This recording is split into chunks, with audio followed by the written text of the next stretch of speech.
and welcome to another Linfield Coaches CatChat for the Linfield baseball program. Joe Stuart out here with head baseball coach Dan Spencer. Coach, how you doing today? Doing great. Good day to work. Good day to work, even if it is a little chilly out here. It's a good day to have a field house. Yes, that's right. That is for sure. We're very lucky to have an indoor facility to get a workout of today. But let's take a look back at your series this last weekend, hosting George Fox. You guys take 2 out of 3. Sure. Winning the 2 on Saturday and then dropping the cap on Sunday. Game 1 going 4-2, game 2 6-3 before losing the last one 6-4. What did you like from the wins, and what do you think kept you guys from getting the sweep on Sunday? Well, I think you like the wins because, the pitching was good. The pitching was really good, and, those guys got 2 good starts. And we're really good out of the bullpen with, Manelski and then Mack and then obviously Colton both games. So just really good pitching. And I think the Sunday game was a good game, and we didn't quite pitch as well out of the bullpen.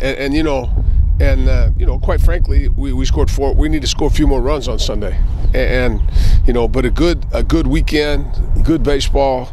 It seems like the last 10 games or so we've played. Every game we've played in April has been that kind of a game. Yeah. So. That's kind of the way we play and the way we are, whether it's 4-2, 6-4, 5-3, whatever it is. That's just who we are. And certainly you've been able to pull them out well. We've won, the good part of it is we won some of those games. Yeah. So for sure. And I'm sure we'll probably see more of that this weekend in Tacoma. We'll get into that in a second. But one thing that really impressed me again this weekend was the defense. And you mentioned it last week that you think that this is the best defensive group in the league. How does it change things for a pitcher, especially a young pitcher like so many that you have, knowing that he's got 8 guys on the field that he can rely on to make a play? And that's kind of what we've preached at him, since the fall and early in the spring was, hey, let's minimize the chances. Let's not walk people. Let's not hit people. Control the things you can control on the mound, because our guys, and if we can initiate some early contact, we're going to pick it up and throw you out. And obviously there was some adjustments last weekend because we were playing a new third baseman, so Danny was playing third, and he's going to be fine. But Wyatt had played really well at third prior to that, so Danny goes to third, Campos goes out to right, and kind of so we've got to get right with that group. What went into that decision to decide to go with Danny Kahn at third base? Well, we've been practicing him in the infield a lot, and he was a high school shortstop, and so we kind of felt like he was the next guy to come into the infield if somebody got hurt, or if somebody, if there was an issue somewhere earlier in the spring. And then with Wyatt leaving to play football, it was kind of a natural move. Yeah. I want to go back to the young pitching again for a moment real quick. Just what type of growth have you seen out of that group this year? Guys like Coons and Over, and then all out of the bullpen, Nick Alder, Logan Travis. Just going from back in February when a lot of them still, hadn't seemed like they had developed that far past their freshman or their high school abilities yet. To now, here they are mowing through guys and getting guys out and keeping really good Northwest Conference offensive teams to low-scoring performances. Right. I think the part is that those guys they matured. They matured. Their stuff has gotten somewhat better, but their command has improved. Their ability to control the running game has improved since early in the year. It's not the first time now anymore. Those guys have all made, Over and Coons have made a bunch of starts. They've made a start every weekend, or Coons has been in games and made starts since we put him in the rotation. And then all those guys that you mentioned have pitched now. They've pitched out of the pen. They've been in big situations, and somewhere it worked out well and somewhere it didn't. But those are all, those are the growing pains you have to go through to be good. And it's hard to be good. It's hard to be good the first time. And because of our youth, we had a lot of first times, last year and early in the year this year. And now some of those guys that you were talking about, freshmen and sophomores, are veteran guys, really, just because of the nature of the beast and the games they've been in. And they're starting to show that.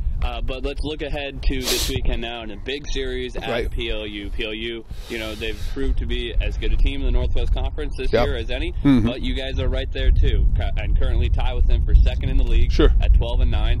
The thing is that it's still wide open. Even Pacific in the 1 spot, it hasn't locked anything up, and Whitman all the way down in the 8th spot is still looking alive even.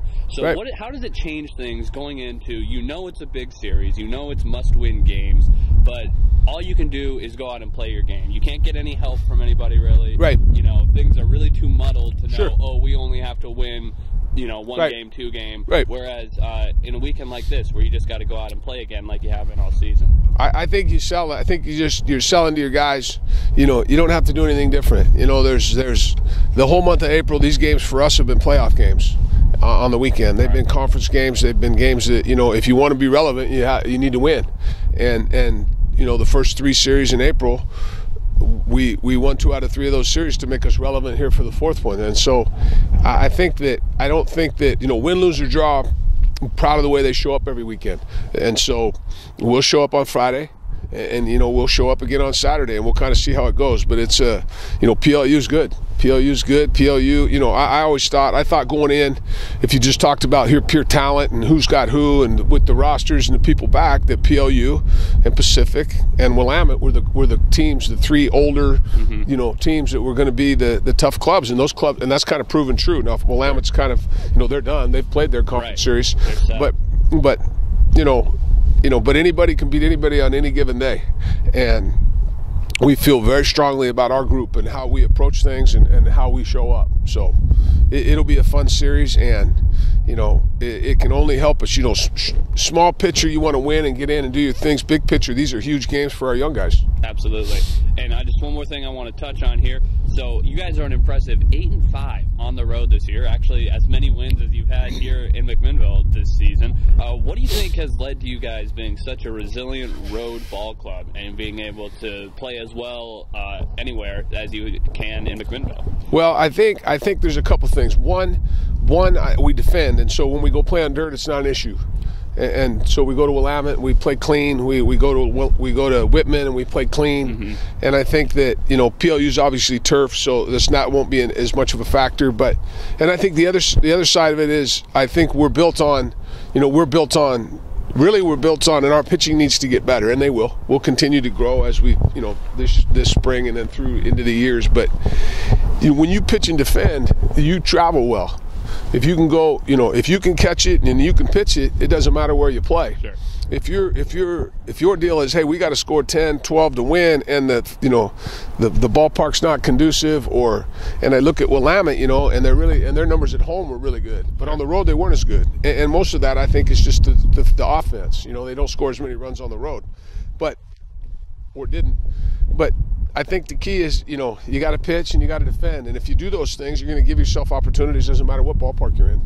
Cats will be up in Tacoma this weekend looking to do exactly that, pitch and defend their way to a couple wins and hopefully their first Northwest Conference tournament berth since 2018. Game 1 will be on Friday at 2 o'clock in Tacoma. Games 2 and 3 will be on Saturday starting at noon. Coach, thanks for the time and good luck this weekend. You bet. Thank you.